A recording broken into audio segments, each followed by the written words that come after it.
All right, what's up, guys? Welcome back to another episode of Dealing the Cards. We are down Josh one more time, but he should be back soon with us, so that's very exciting. There's not too much going on in Cardinals land right now, but we're happy to do some Q&A, hopefully get some good interaction with our viewers, and then also we'll be talking a little bit more about what it means that the Cardinals are entering a full rebuild, what that looks like for the first time in our lives. So I guess we can talk a little bit about the postseason right now as well, if that's something people are excited about. I know Andrew is having a good time watching it. I don't know. For me, all of my favorite teams that I kind of wanted to advance have pretty much been knocked out. But yeah, I guess we can just get right into it today. Andrew, who's your pick to win the World Series at this point? We're down to just 4 teams getting ready to start the league championship series here. Yeah, I mean, just looking at the 4 teams that are left, you have a clear villain out of the punch, right? Like you got the Blue Jays, the Mariners, and the Brewers, and you got the Dodgers who have like been there every year. I think that like that team has done so well. Like they stomped the Reds, whatever. I don't really care, but to see them take down the Phillies with Ohtani basically not showing up and Yeah. a couple of their other big offensive guys not really doing too well either. Like taking that series in 4 games, their pitching looks really good. Their bullpen looks really bad, but to be honest, like if they can shorten the series and you can stack starters, because they have like 6 or 7 starters that you can just ride with at some point down the line in a series. You have Kershaw is that team's John King, which is crazy. But I guess that is what you get with playoff Kershaw these days. But if it's not the Dodgers, probably Toronto. They look really good. I know they have some injury problems. Bo Bichette's going to be out for the CS, but the Mariners have like depleted their entire pitching in that game 5. It was a really exciting game 5, but they used like 3 of their 5 starters in that. Brian Wu's coming back from injury. We don't know how he's going to look. And I think they're starting Bryce Miller on 3 days rest today. So that's tough. And a lot of their bullpen arms are taxed. So I don't really know how it's going to go with Seattle. I would like to see them in the World Series, but I don't see them getting past Toronto just based on how that is all shaking out. Yeah, that was a really exciting game for sure. Had a lot of fun watching that, I guess. Also, I mean, we should probably talk about how great it is to see that the Cubs have been eliminated. I know Cubs fans will do plenty of talking, blah, blah, blah. Oh, we made the playoffs. Yeah, well, you lost to the Brewers. You're out. You didn't even make the NLCS. That's very nice to see. And it was a wonderful PCA hate watch down the stretch for sure. Oh, PCA, like I wish, was it Frelick? If Frelick had rounded third, he would have scored because they misplayed that too. Yeah. That would have been really funny to see him have a defensive blunder that cost him a run too, and also hit like 170 in the postseason. Yeah, you ready for the final stat line right here? Yeah. PCA in 27 at bats went 5 for 27 with 5 singles, 1 walk, 1 caught stealing, 3 caught stealing. I didn't even catch 12 strikeouts. He hit 185 with a 214 on base, slugged 185, and OPS just 399 with 5 total bases in the postseason. And he made an error. What a run for the Cubs' generational young star. A lot of fun there for sure. Had a great time hate watching in the playoffs. So that was nice. And now my work is complete. Where Cubs have been eliminated. Yeah. We've reached the point where like half of Cubs fans don't even want Kyle Tucker back, which is really funny. I'm glad they could give up their first round pick. Cam Smith, dude, that's a fleece for 1 year of Tucker. Tucker's still going to make an absolute bag this offseason. Yeah. But yeah, that was a lot of fun to see. I don't know at this point who I'm rooting for. I feel like I like the Blue Jays. I like some players on that team. I think they're fun to watch. And then I don't know. I hate the Brewers and I hate the Dodgers. So this is brutal. That's fair. But the fun part about the Brewers, like my favorite part about Brewers history, they've never won the World Series, obviously. And in both of their best years ever, the Cardinals knocked them out, right? You go back to 82, the American League Brewers lost to the Cardinals, the one and only time they ever made the World Series. And then back to 2011, Brewers are, one of the better teams in the National League that year, division champions, and the Cardinals just stomped them in the NLCS, 6 games on their way to their 11th World Series title. So I love that the Cardinals have done the eliminating in the past. So I'd like the Brewers to just get swept out of here unceremoniously so it doesn't get entered into That would be fun, yeah. one of their best seasons. Yeah. So that's a lot of fun. But we can move on here and we can talk a little bit about the future of the Cardinals. Obviously, the playoffs are not that exciting for us when the Cardinals aren't in them. So it's kind of a bummer. I know, Andrew, you're watching your boys and you're having fun, but I have trouble watching the playoffs when the Cardinals aren't in it. I just don't have an appetite. It kind of it just tastes funny. I'm not super into it, but I'd love to see him back at some point next year. And I think that's a great transition into what the Heim Bloom era looks like. He seems to have set a timeline for the team, right? When you say so, what do you see as the Heim Bloom timeline, and what do you think his vision is for the organization? Yeah, I mean, I don't think he's explicitly told the media or told the fans how long he expects this to take, how long he expects this team to turn around and get back into contention. Because honestly, I don't think he fully knows, but I think he's telling some of the players like Arenado and Contreras and Sonny Gray, like 3 to 5 years seems to be what, he's trying to say for getting back into World Series contention, which, like, honestly, I think I would take that because I don't really know when the last time I would say the Cardinals were truly in World Series contention. Like 2022, kind of.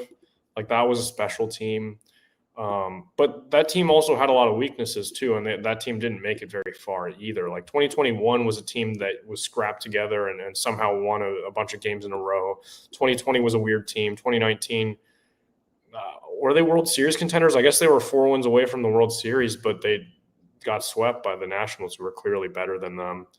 And then before that, they were missing the playoffs every year. So like 2015, I guess maybe the last time you could say this team was like truly in position to be like one of the favorites to win the World Series. They had the best record in the National League that year.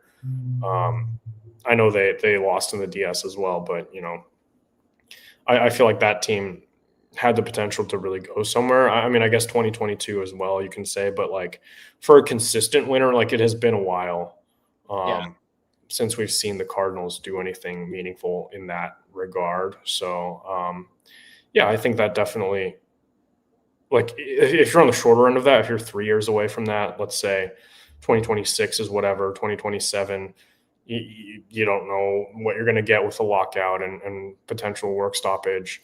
And the year after that, year 3 of JJ, you have some guys coming up like Raniel, maybe ready at that point. A lot of these pitching prospects you have coming up, and maybe you could see this team like really going for it in 2027. But I don't know. Like, I think this, like Heim said it himself, like this is not a team that needs to blow it up. This is not the Rockies. This is not the Pirates. Yeah.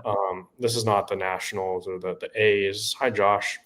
2026 World Series champs. I think I know somebody who might predict that for his season prediction next year. What? Who would do that? Who would do that? I think I know somebody who might. I don't know. But re-sign Fetty and Michaelis to be the co-aces. I mean, honestly, like if you wanted to sign Eric Fetty back to be a minor league depth arm,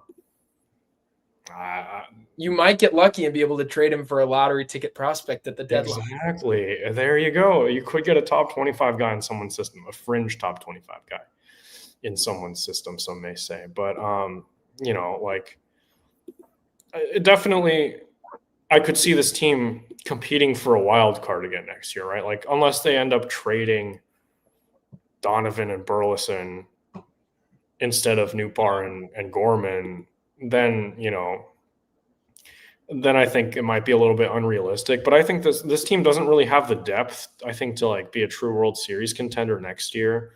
But I think they could be like a wild card fringe contender next year, Like I really definitely think that is possible. They were 4 games out this year. And I think you could see guys take steps forward. You're going to get JJ up. Maybe he's good. You never know. Most of the guys that came up from that draft class this year were not great. You had Kurtz, who was really, really good. But, with an extra little bit of seasoning in AAA. And JJ's hitting profile, I definitely could see him be really like at least a solid player next year, like a 3.5 win player next year. I could definitely, I wouldn't be shocked if he was that, especially with the positions that he plays up the Yeah. middle. I feel like that's definitely within the range of outcomes. Sure. So, you know, I don't think it's a playoff team. I don't think I would write that down. I don't think I would predict that unless they, went out and made some moves that I really liked, some under the radar names. But it's so easy to get into playoffs now. Like you said it last time with the wild card series, that Yeah. I don't even think that should necessarily be the goal. Because I don't know. I'm not in Reds land, but I would imagine that like doesn't feel great. Like Yeah, no, I mean, I live in Reds land now, and I'll tell you exactly how it feels. People hate it; they can't stand it. They got stomped on by the Dodgers. I mean, it definitely wasn't the most exciting thing in the world. Yeah, I mean, I agree with you. I think it's probably a 3 to 5 year plan. I see there's a comment in here that says 5 to 10 years. I've heard a lot of people throw around that like it's going to take a decade to fix this. I don't think that's true. I don't think that's true at all. I think for the most part, a good organization or an organization that just makes the right decisions, you can turn things around in 3 to 4 seasons. If there's a work stoppage, that's definitely going to change things. It's going to get in the way of some stuff. But I don't think it's I don't think it's more than 5 years to make something like this happen. I mean, think about 5 years from now, right? Assuming JJ Weatherholt comes up 5 years from now, he's near free agency, right? So that's just generally not the way things work. You're just too far away. 10 years from now, Liam Doyle not only doesn't play for the Cardinals anymore, in all likelihood, he's probably a lot farther. He's probably not been a Cardinal for multiple years at that point. He's like in his mid-30s at that point, right? So you sure hope nothing takes that long. I think the Cardinals do. I think you're right. I think they do have a chance to contend for a wild card immediately because you look around the league and I'm not sure who's necessarily getting that much better, right?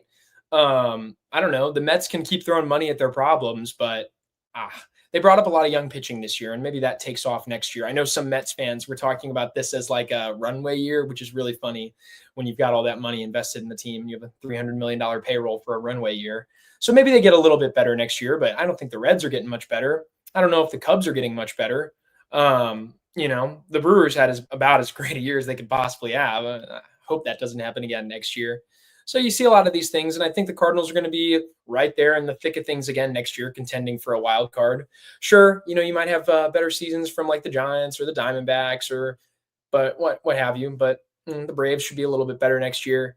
But none of those teams seem to be dominant to me moving into next year. I'm not sure anyone's getting that much better. Free agency can mess things up a little bit, but I don't think it'll be too crazy.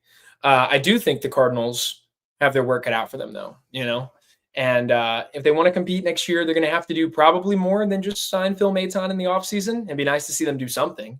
You're going to have to go get some depth. You're going to have to go acquire some piece to get a little better. And I'm not sure how they're going to operate. We can talk about that in a little more. But I think you're right. I think the general timeline is probably they're going to continue to be mediocre for a year or two and hang around. And then hopefully they take off after that.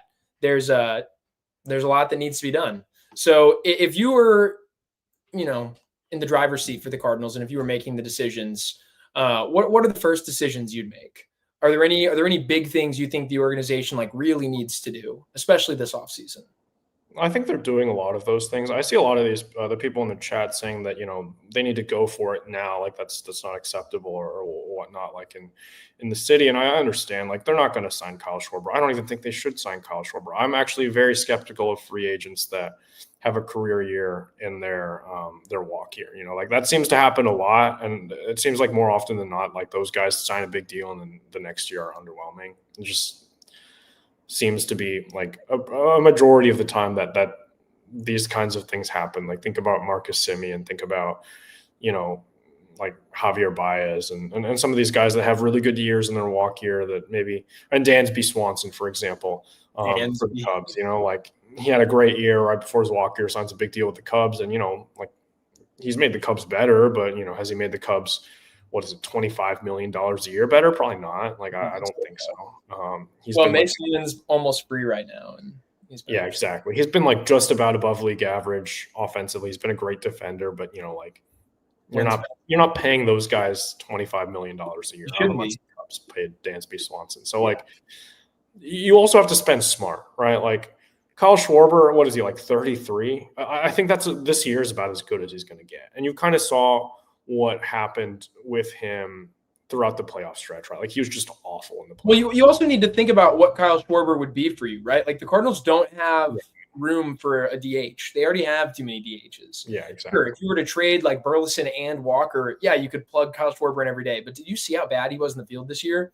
With a full workload, he would have been on pace for negative 40 outs above average. He was horrendous this year, unplayable. It would be generational to see him in the outfield because, yeah, I mean, Dante Bichette put together a season where he hit like, I don't know, 300 with almost like 40 home runs or something like that and had a negative WAR season. Kyle Schwarber would do that for you next year. He'll be so bad in the field. It'll be worse than Jordan Walker in 2023. It'll be unbelievable. So you just can't justify. Like, if he has to play in the field for you, he's like a league average player. That's how bad he is out there. And I just don't see how the Cardinals are going to be able to DH him every day, especially if the plan is to, move around Herrera and figure that out and try to get his bat in the lineup every day. Like it's not a fit for the team. I think there are other free agents out there that are better fits for the team. The Cardinals could go after. They won't, but they'd be more intriguing than Kyle. Yeah, I mean, like, and to counter Ohtani at DH, like no one's going to counter Ohtani at DH. Schwarber's not even like close to the hitter Ohtani is, and like it doesn't matter. He's also like 5 years older than Ohtani. So yeah, and Schwarber's not the play. He's entering age 33. Ohtani's 31. So like, I don't know. I don't like that. I also like Ohtani also pitches. So I don't see how anyone's going to counter that. If you want to beat the Dodgers, beat them in other ways. You can't outslug them at DH. That's not going to happen anytime soon. But, I think you could go after like the exact opposite of like a Kyle Schwarber type season, right? Like someone who maybe had a bad year, but you think there's tools to dream upon. There's things that you can see that, like, the Cubs did that with Bellinger a couple of years ago. The Dodgers cut him and they picked him up and he ended up adjusting his swing and being really good. Like, the Cubs did that again this year with Matt Boyd. And, maybe he hasn't been the same guy in the playoffs, but that's because he hit an innings limit or he hit an innings like high in his career. He hadn't thrown that many innings ever. And, who do I trust to go out there and make those kinds of moves? Is it Mo, the guy that, signs Kyle Gibson, who has literally been the exact same guy every single year in his career, and Lance Lynn? Gibson was fine. That was Gibson was fine, but like he was never going to be an all-star. He was actually an all-star in like 2021 because he had like a great first half and then fell off in the second half. But whatever. Like he was never going to reach that kind of ceiling potential, right? Like I trust Heim to go out there and, like Kyle Schwarber would have been a great signing after the Cubs non-tendered him, and he was, right? Like when Washington picked him up and then traded him to Boston, I don't remember what they got back for him, but that was a great signing for them. He ended up being really good. So like finding guys like that, so maybe some team will do that with Jordan Walker one day. I don't know. Except Jordan Walker's, never really been that good.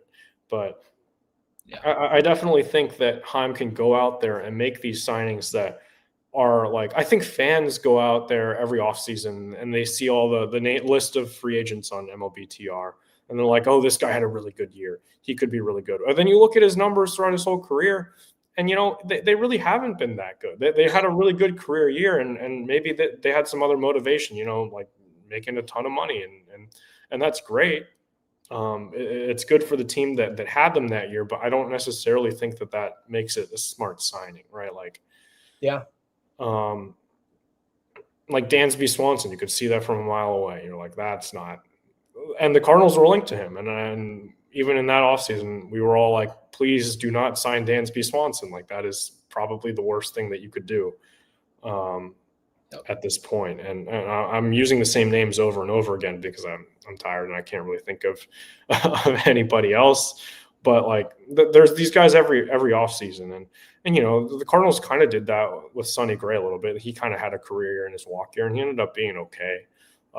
But he was never like, and I don't think we ever expected him to be the same guy that he was with the Twins. So like, I think there's these low upside or these like high upside but like low floor guys that Heim can really target. I think, I don't know, like who are some guys like Aroldis Chapman. The Red Sox signed him, and he really figured something out. And then now he's once again one of the best closers in all of baseball after being kind of washed for a little bit, right? Yeah. Like Zach Gallen, a guy that someone. That's a great name. Yeah, that's definitely a big deal.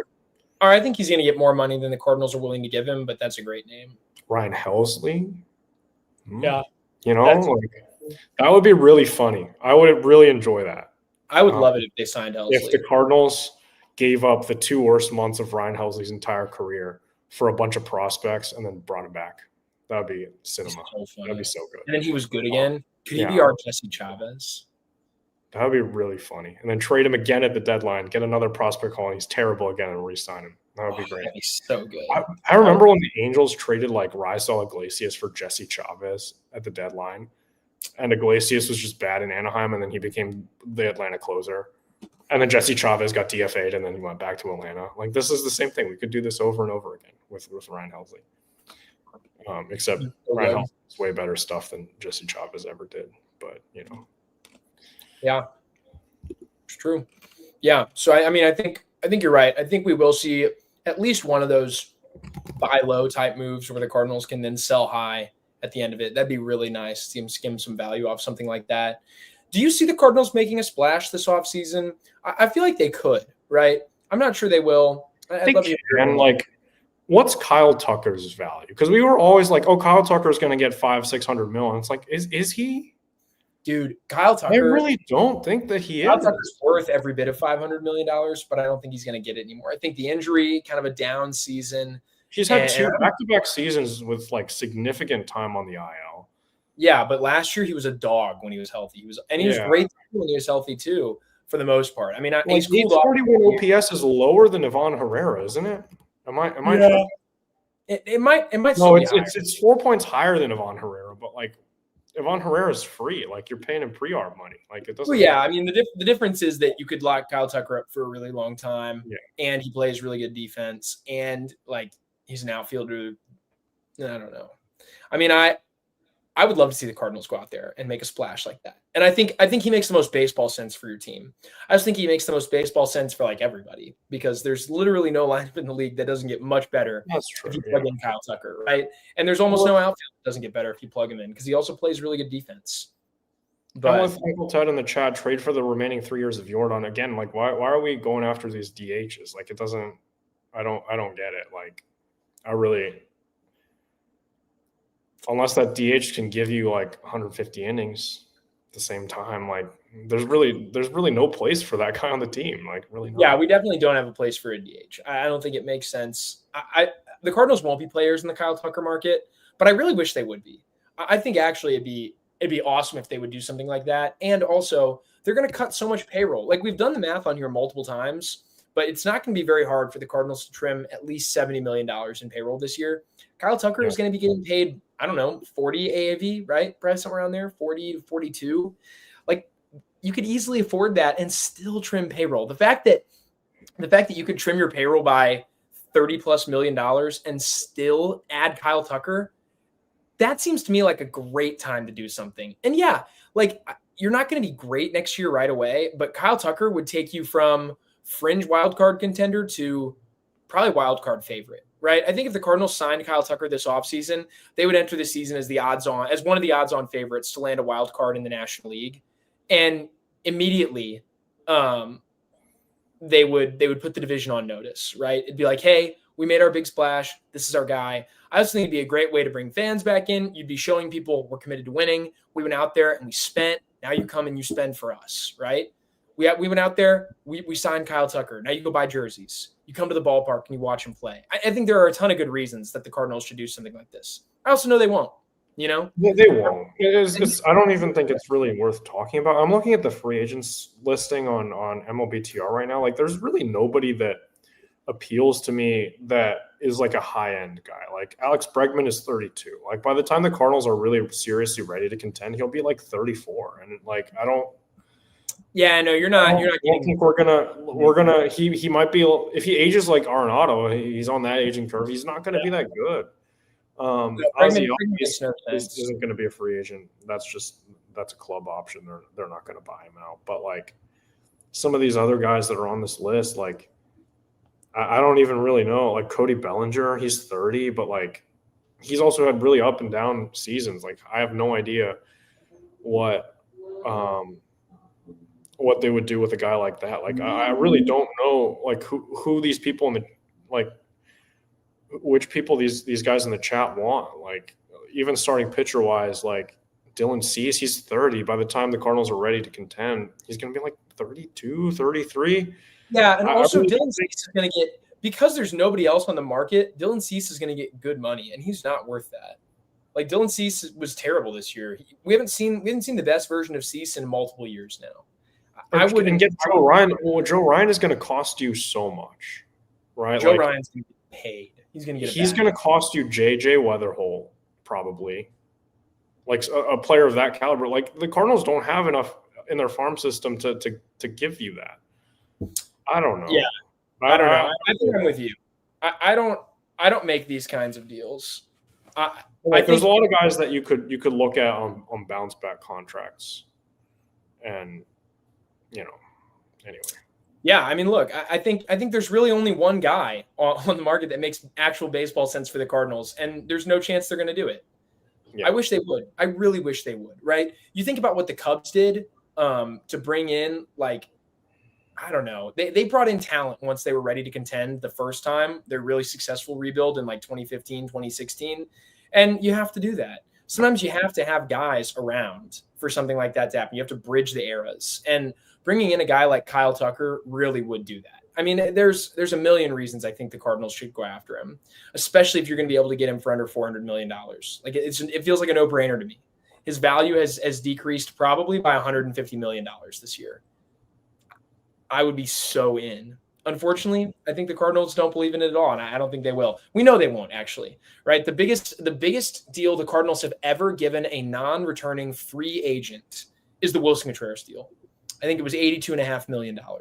They've never even topped $100 million for a non-returning free agent. There's no chance in hell that they do, 300 plus for Kyle Tucker. But I wish they would. I think this is going to feel like the Harper deal in a few years, right? Like Philadelphia gave Harper $330 million, and everyone thought, all that money, that's crazy, right? This record-breaking deal.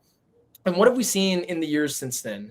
We've seen that things have just gotten more expensive. Harper has an AAV under $30 million. We've seen him win an MVP. We've seen guys just get more expensive. We've seen Philadelphia go to the World Series, right? We've seen all these things happen. And wow, it'd be really nice if the Cardinals had gone out and signed that deal. And it looks great now. It looks like an absolute steal. There are deals that don't turn out like that. The Rendon deal didn't turn out like that, for example. But Rendon had concerns that Harper never had. And I think Rendon had concerns that Kyle Tucker doesn't have. Rendon also just like has the personnel. I feel like even people in Washington were questioning, like, does this guy even like playing baseball? And like, yeah, he just doesn't care. He just doesn't care. He's really good, but he just doesn't care, and he's never on the field for you. And so it's just, I wish the Cardinals go out and do it. They're not going to. It's unfortunate. Yeah, I think. Like just even looking at this year's free agent listings, like the Cardinals don't have the prospect capital to make one of these big trades happen. They just don't. And like, well, and who's even going to be available via trade, right? Like besides Joe Ryan, who's going to be available? I don't know. Like there's always guys that become available, and like Uncle Ted's out here talking about the Giants deal for Devers, and like that's because the Giants traded for a mega contract that really might not age well. Like that could age really badly. That's the same reason the Rockies gave Arenado up for absolutely nothing, right? Like, and that was a bad deal for the Rockies. And, I think the Giants gave up a lot more than the Cardinals gave up for Arenado. But like you're trading for a lot of money. And I don't think that that's necessarily something that's going to happen. But I do think that the Cardinals should go out there looking for some good deals, some veteran players, some veteran pitchers that could bounce back. There's a lot of names that are intriguing on this list of free agent starting pitchers, and they're not necessarily all the most like attractive names. Like you can go down this list, and it's going to be guys that are not necessarily going to excite the fans, but they could be good, right? Like Zach Gallen, probably the most exciting name on that list. Probably somebody out of the Cardinals' price range. But Walker Buehler, maybe figures it out again. I don't know necessarily. The Cardinals have the metrics on that. Like Nestor Cortez, Zach Eflin, free agent. Lucas Giolito's coming back from injury. Merrill Kelly, he's going to be 37 though, so I don't necessarily know. Herman Marquez is going to be a free agent. I don't know why the Rockies didn't trade him. That's crazy. Shode Managa, $15 million player option for 2026 or a $57 million club option for the next 3 years. I don't think that's getting picked up after what we just saw in the second half. You think he's going to reach free agency now? I think he'll probably just pick up the $15 million player option. Do you think so? Yeah. So if he picks up this player option, do the Cubs have another club option at the end of next year? No, I don't think so. Really? Because it's a $57 million club option for the next 3 years, which AAV-wise is like a fine deal. It's less than $20 million a year. But if he was this bad this year, I don't think it's going to age gracefully, and it could be really bad, which – that'd be lovely.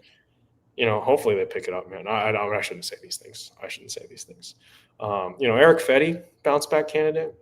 Potentially, Yeah, I mean, I just think the other thing is, too, if you think the Cardinals can go out and trade for Joe Ryan, I've got news for you, man. Like, other people also want to trade for Joe Ryan. Yeah. There's other teams out there that want to add that guy to their team. I just don't see how the Cardinals can, I don't know, necessarily afford him when you got stuff like this going on. Like, the Red Sox, for example, are probably going to be out looking for a pitcher, right? The Yankees might be looking for a pitcher. And teams like the Red Sox, teams like the Yankees, they both can and will run high payrolls, and so they can outspend some of their problems. So if the Yankees have to move on, I mean, they're not going to move on from like Spencer Jones, but say the Yankees have to move on from their number 3 and number 4 prospects to go get somebody like that.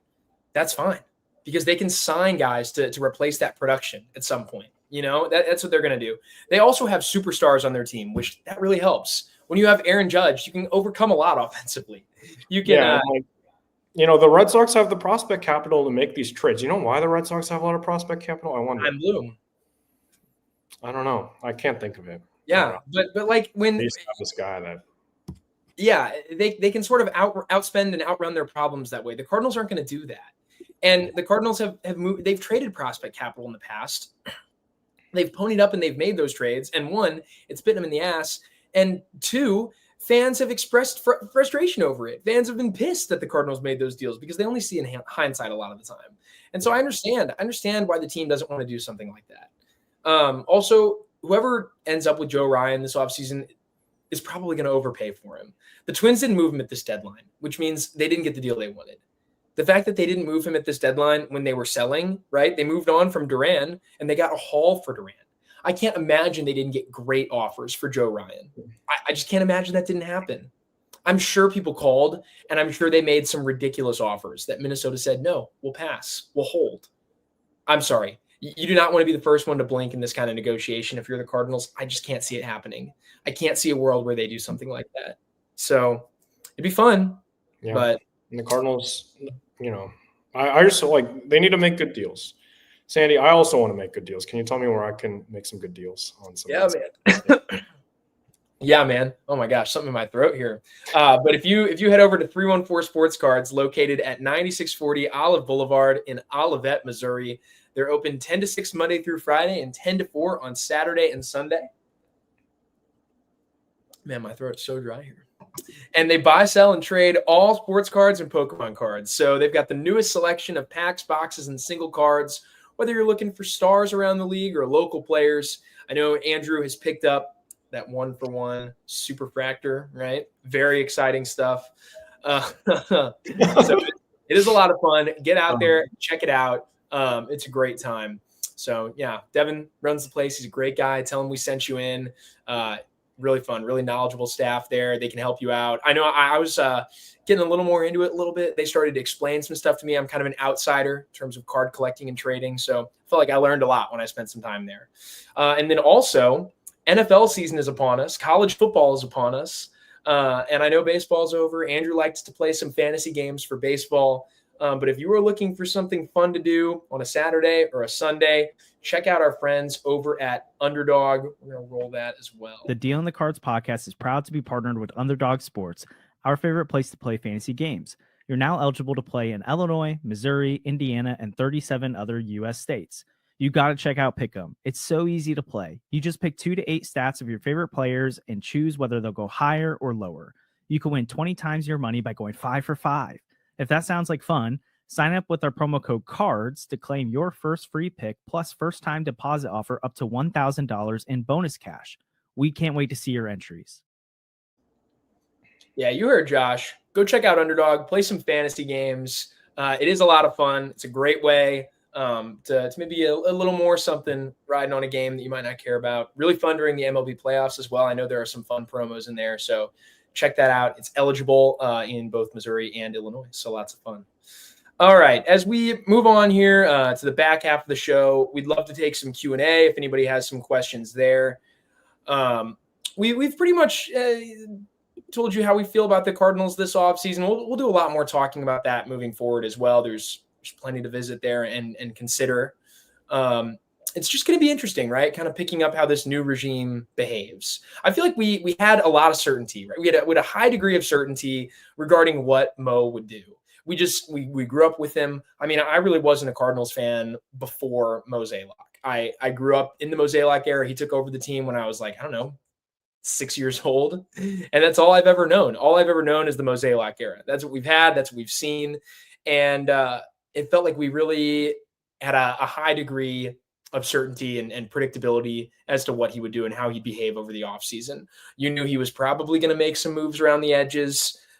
You figured that maybe he'd spend in the middle tier. You knew he probably wasn't going to dip his toes into the upper tier spending, right? You knew he really liked innings, stuff like that. Well, with Bloom, all that's out the window. We have no idea how he's going to behave, how he's going to spend, what kind of wheeling and dealing he'll be doing. So I think that's a lot of fun. I think it's going to be a great offseason to kind of sit back, get a feel for how this new regime, because it really is like following a whole new organization at this point, right? Get a feel for how they act. So I don't know. I think it's going to be a lot of fun moving forward, and I'm excited. Although maybe they don't take the training wheels off this first offseason. I guess we probably should talk as well about, man, this could be a whole episode if we really want to think about the possibility of a work stoppage in 2027. But Andrew, I've seen a lot of people talk about it. They've talked about it on Twitter. They've talked about it in our chat. Do you think a work stoppage really affects the Cardinals' plans here? I mean, probably, because, the new CBA, there's going to be salary cap, all this stuff. Like, I really hope we don't have work stoppage for the sake of the game and, for the sake of our content. I have no idea what we would do during work stoppage. That's actually really scary, and I have no idea what we would even talk about. Probably a lot of scripted content, probably a lot of Mo history, quizzes, maybe. Money Mo recaps, the entire free agent history of Money Mo, the entire holding Mo's water history of Money Mo, like a lot of things that we could talk about. It'd be bad. it would be quite rough for us, but I don't even want to think about that. But it is possible within the realm of possibility. And the last work stoppage was terrible. Lasted way too long, ended up delaying the season. Yeah. But the Cardinals ended up getting Albert Pujols out of that, so that's cool. That's pretty fun. But maybe we'll get him again. Maybe we'll get him as the manager. No, please no. Ollie supremacy forever. But I definitely think that the salary cap could help the Cardinals out. I don't know what it would do for like the teams that are currently over the salary cap. Like some of these mega deals, like with the Mets and the Dodgers specifically, like with these contracts that they've given out that are so long and so hefty. Like I really don't know what they would do with those. I don't think Juan Soto's contract is deferred at all. So like they're just paying him an absurd amount of money every single year.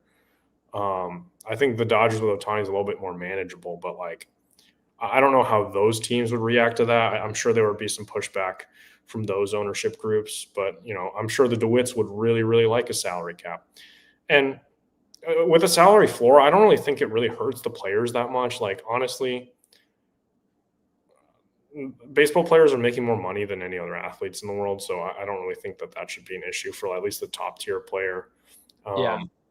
And most players don't make it to free agency anyway, so I don't really think that should really affect hopefully the negotiations between the Players Association and the owners. But definitely is a lot of uncertainty there. There could be some rule changes. The last set of rule changes really hurt the Cardinals with the shift ban.